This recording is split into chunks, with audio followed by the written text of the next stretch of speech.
Good afternoon, everybody, and welcome back to Canapino.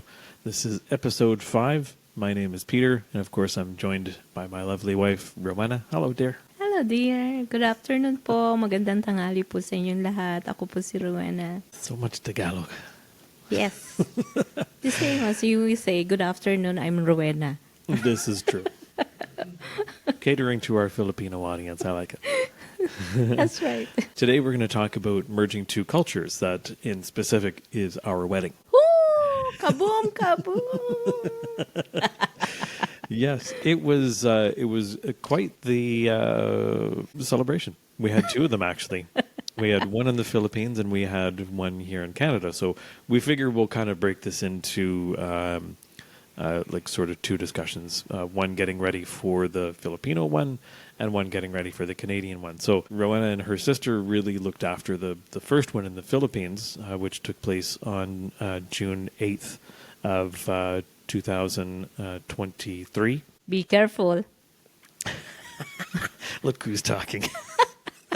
Be careful. Maybe that's the other girl you're marrying. No. And then the second one we did end of September 30th of 2023. Oh, perfect. Yeah. Yes. See, I know. Don't you worry. It's all up here. First of all, let's start with the Filipino one. We started planning this one like a year before. What were some of the big challenges that you faced because it was in the Philippines, sweetheart? Where to start? What a start. So many things. First of all, for my experience, it's really a dream come true. I love it, and it's a human fulfillment and a human love. So no matter what kind of wedding celebration you have, it's really a dream come true. I never really think that I'll get married. But anyway, I feel blessed anyway. So back to my wedding, my happiest day. So we married in Philippines and in Canada, of course, twice we married. In Philippines, we struggle, of course, because it's really hard to get married in Philippines when you are in Canada. Of course, if you're in Philippines, why not? You go to municipal and gather all the requirements. But the hardship is the distance. We married in Philippines in Antipolo, which is Antipolo Cathedral, my dream church. It's a shrine now. Oh, yeah. I'm sorry. Yes, I forgot. Because we got married Antipolo there. Shrine. They made it a shrine because we got married. That's the story I like to tell anyways.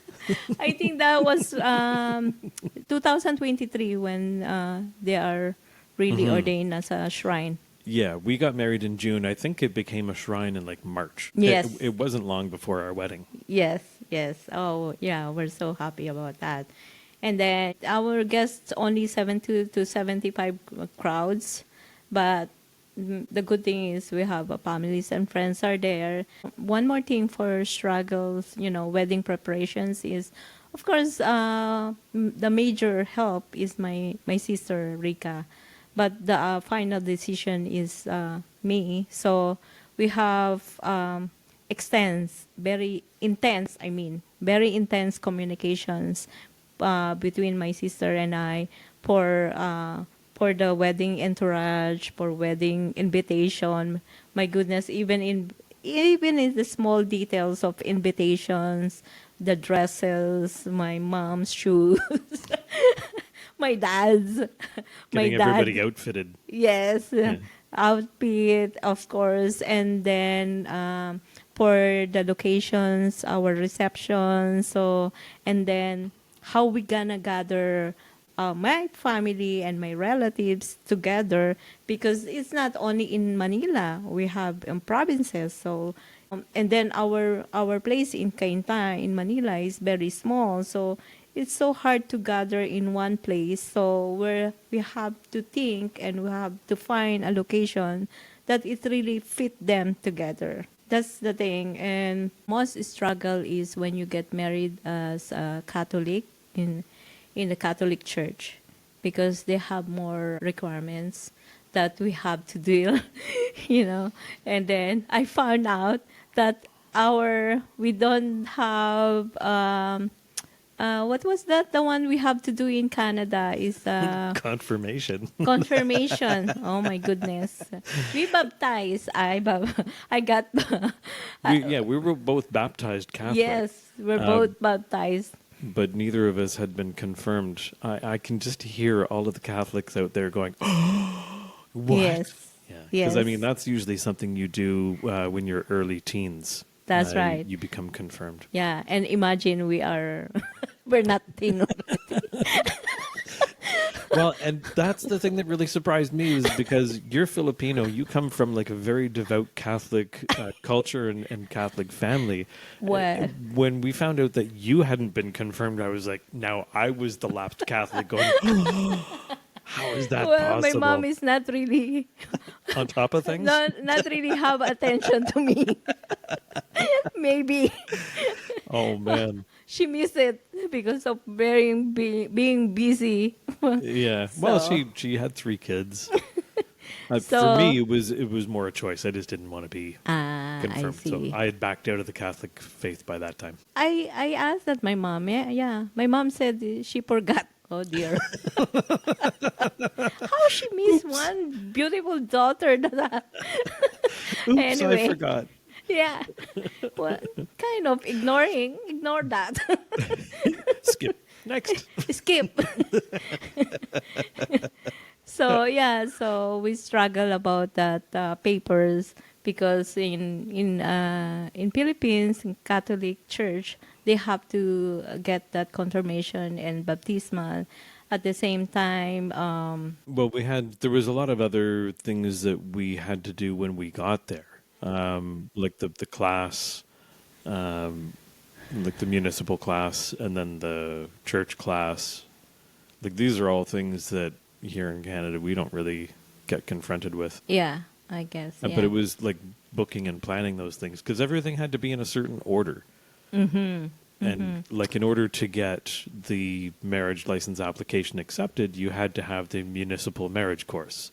Yes. And in order for the church to move forward with the wedding and that, you had to take their course. Yes, that's right. Yes. Yeah, we have, in paperwork, it's a lot. It's a lot for for a long distance preparations.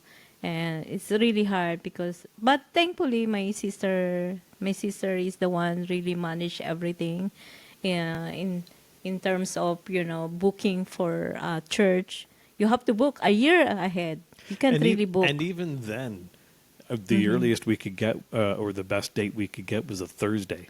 Yes, that's right. You can't really Couldn't even get one a on a weekend. Saturday. Yes. That's a very foreign idea here. Like I know that there are some people that do get married on a weekday, but traditionally it's a Saturday or a Sunday. Yes, for the church, for the locations of our reception, and I think not food is okay because it's Well, a 'cause part of the package. It came with the Yes. resort. Yeah, the good thing when we found the reception is it's a resort, so we rent out 3 days for we close the resort and the resort is the whole package already, which is the food, the decorations, and the staycations. Staycations, yes. Yeah, staycation. So we stay there a day before our wedding, and then after wedding, and then there's of course we enjoy the swimming and the karaoke. Yeah. But was there a lot of challenge in like finding that and getting things confirmed? Like I remember Rika going and taking a look at the place for us and taking pictures and video and things like that. And of course, because of the time difference, it's a 12-hour time difference. So, 9 a.m. there is 9 p.m. here. And it's the next day there as opposed to here. Did you have trouble coordinating all of that with Rika, or had you just kind of developed a rhythm between the two of you? Like, you would talk first thing in the morning and last thing in the evening? Actually, we don't have any problem for communication, so we're okay. she's very detailed also for my final decision. So every step that we have to do is she asked me first. So everything smoothly become good, and we don't have hindrance about the time difference. The problem is our challenge is to go in Philippines and to get married, and to all the seminars and all the paperworks to have to deal with. We have to submit before we get married, Oh, yeah, because yeah. if it's you have to register first before you can get married. So the registration is take a while. It took 15 days or become 20 days. So, and then you have to get married on the 30th day. Yeah. So Well, and that was the thing. Like when we first started planning all of this, it came down to we knew that the marriage license application was going to take 10 days from the time of submission to actually getting it back in order to get married. And when we were talking about, the plan to go to the Philippines and, when to arrive there and all of that sort of stuff, the original plan was to arrive, like 11 days before the wedding, and do, put the marriage license application in right away and then carry on. But I started thinking about it and I thought, no, I think we should be there with plenty of time ahead, to make sure that we weren't falling behind with anything and that, we had enough time to get all of these different things done. As it turned out, man, we needed every minute of of the time yes. that we went. And I mean, we got married June 8th. We ended up going a month early. We went on May 7th, so we actually arrived there May 9th. And it was just between all of the municipal seminar, the church seminar, and then the biggest hurdle was getting my paperwork for the marriage license application, because I had been married before and had to prove that I was divorced. And of course, all of that religious culture extends into the government, whereas here, church and state are really separated. I know that's a very U.S. term, but it still applies in Canada too, but in the Philippines, they're very much together. So they follow a lot of the church doctrines and church rules when they're looking at, marriage licenses and things like that. So it was just, man, that was such a headache. Oh, Yes. and Yeah, it I cried a lot. I cried a lot, and we had lots of frustrations, really. Yeah. Yeah, it almost came to the point where we weren't going to be able to actually do the wedding there. We thought we were going to have to do a fakey wedding there and do the real thing here. Yes. But as it worked out, we had a good contact with the resort that we were at, and Yes. she helped us to get that all squared away. She had friends in the government, and they helped us with getting all the paperwork we Connections. needed. And yeah, so I mean, like, it was such a savior from that perspective. We ended up hiring her for our day of wedding planner. So she Yes. looked after all of our attendance and things like that. So it worked out really well, but whew, Yes. it was touch and go for a while there. I didn't think it was going to happen. I thought it was just going to be a big party with family. Yeah, we're very, very thankful. And shout out to Miss Mom Franz, Mom RC, and Miss Seth. Yes. Exactly. At Al Fresco de Montana Resort in Antipolo. Yeah. Yeah, so they were extremely helpful, and really we wouldn't have gotten married there without them. So, we appreciate them very much. Yes. In terms of the wedding itself, though, the wedding itself turned out, I thought, really well. I wore a traditional... That's right. The traditional barong. Barong Tagalog. Barong Tagalog. Yes. And so there's pictures somewhere. Maybe I'll see if I can throw a couple of our pictures in alongside this video. The church that we were married in, we mentioned, was the Antipolo Cathedral, which is now a shrine, an international shrine. So it was, a privilege to be able to get married there. There were a few things that surprised me, though, during the course of the ceremony and things like that. I kind of knew them going into it, but everything preparing going into the ceremony was... I was having a bit of trouble wrapping my brain around all of them, quite honestly. What was that? Well, again, because you think of, Western culture and how we do weddings here. I mean, we have the wedding party, you have the ring bearer, you have the flower girl. Yes. But over in the Philippines, you have a Bible bearer, a ring bearer, a flower girl, a cord. Cord bearer. Cord- I need cord cord. bearer? I don't know what they and call that. The cord Yeah. and the veil. the veil. Yes. Yeah. So you have, it takes your wedding entourage from, it's sort of like a 3 or 4 person thing to like we had a dozen people on both sides. Like it was. Everything is in the entourage, you know. Oh yeah, apparently. Yeah. It's a lot of Yeah. dresses and a lot of shoes. And then your transportation. Remember your Of course, my transportation. Yes. Well, and that wasn't even really decided until like a couple of days before the wedding. Yes.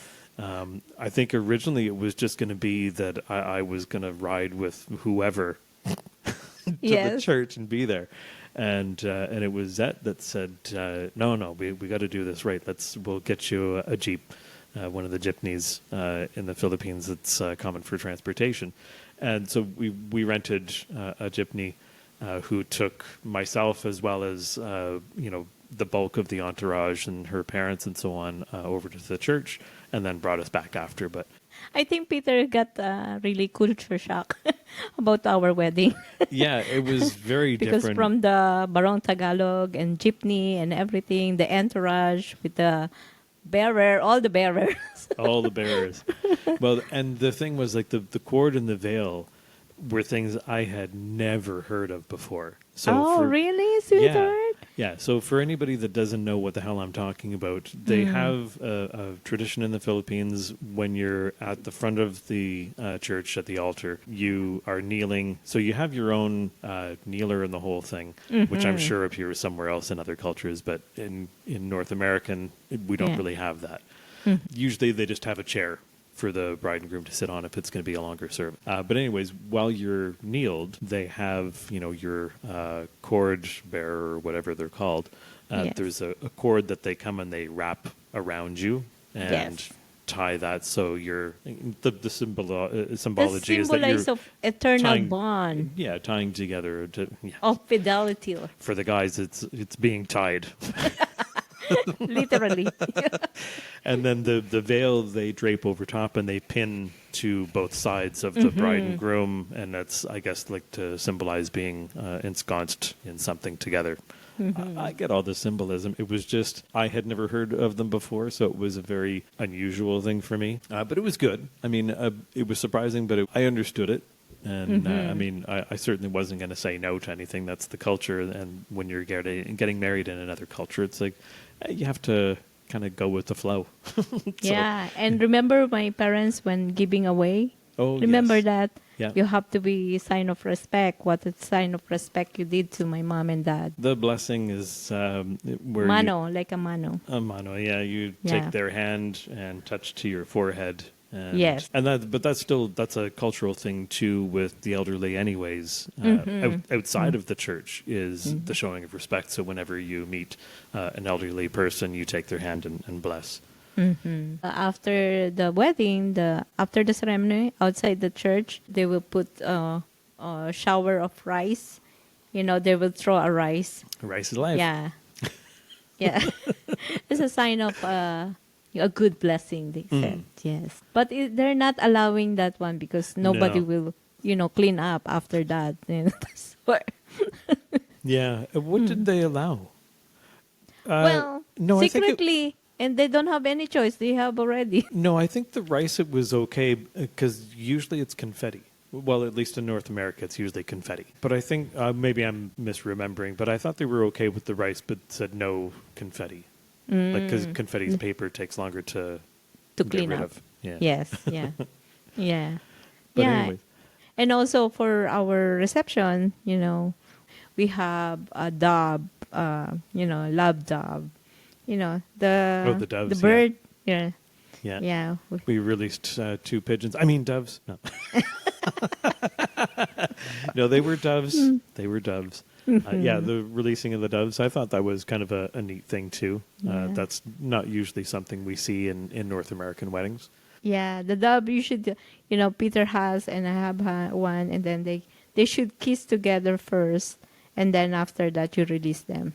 Yeah, it was really hard because, they started making out and then it was hard getting the doves to stop. And Oh no. What's going on here? just kidding. Just kidding. The doves kept it PG. Yeah, we have lots of traditions. And during our preparations, we have ups and downs. But we manage everything and Oh, yeah. we made Well, it. and the bigger part of it, well, not the bigger part, but one of the more important aspects is the budget. Because we knew we were doing 2 weddings, it's a matter Oh, of now yes. trying to keep the budget in check, to make sure that we're, Yeah. not overspending and that we can afford everything. And Yes. quite honestly, I thought we did pretty darn good under the circumstances. I mean, for 2 weddings, we spent less than most North Americans pay for 1 wedding. So I'm happy about that. Well, because I'm not a bridezilla that I No, want this is true.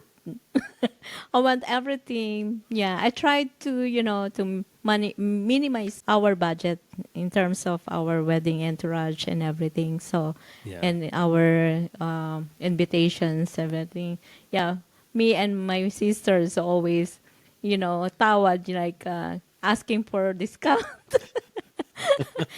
Filipino people wants to have discount. Come on. Oh yeah.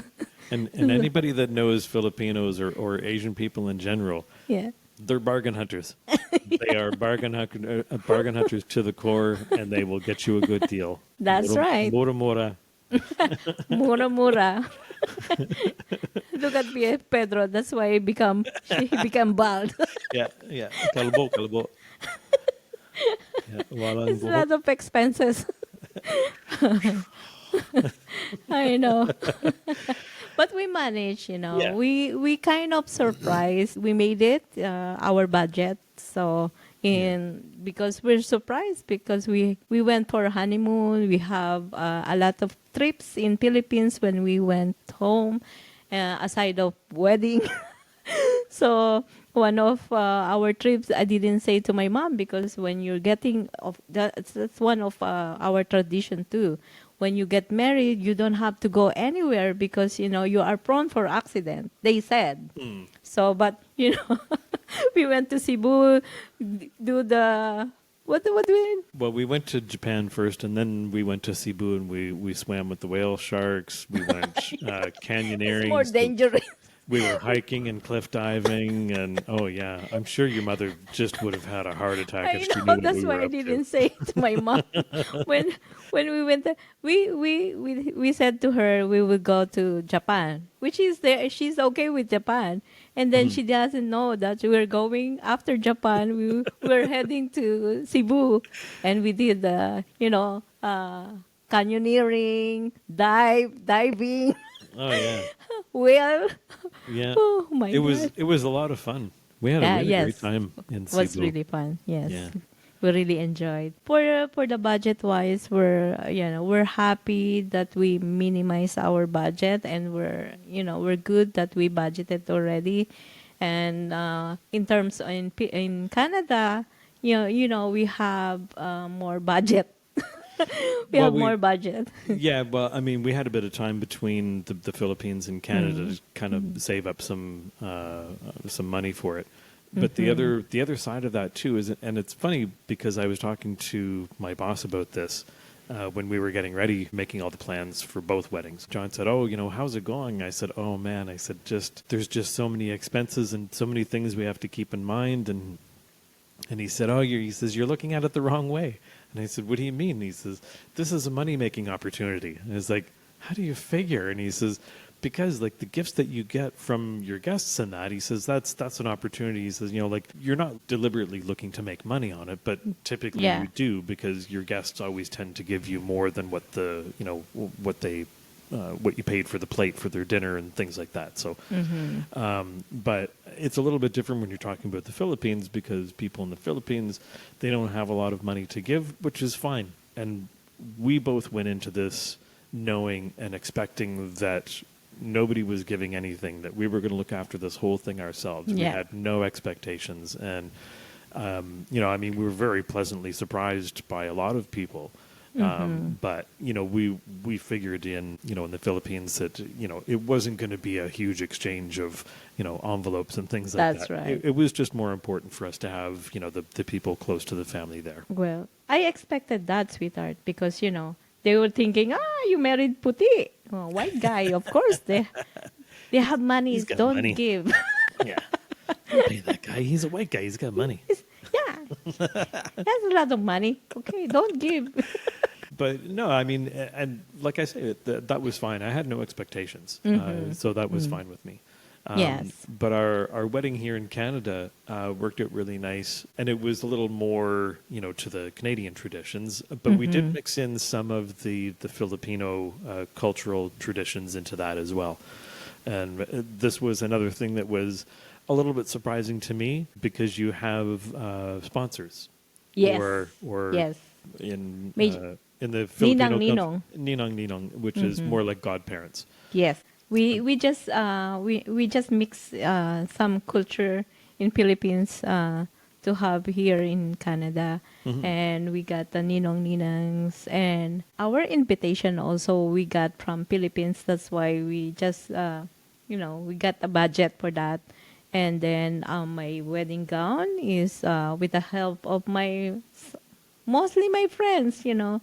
They sponsored my wedding gown. They sponsored our shoes. Yeah, they bought both our pairs of shoes, didn't they? Yes, they sponsored our shoes. Michael Kors shoes, imagine. And then my wedding gown, everything. And our cake, our wedding cake is sponsored too. And our Well, the DJ and the band. DJ and the band. You see, thanks to Two Felix. separate things. It's not the name of the band, DJ and the band. No, it's No.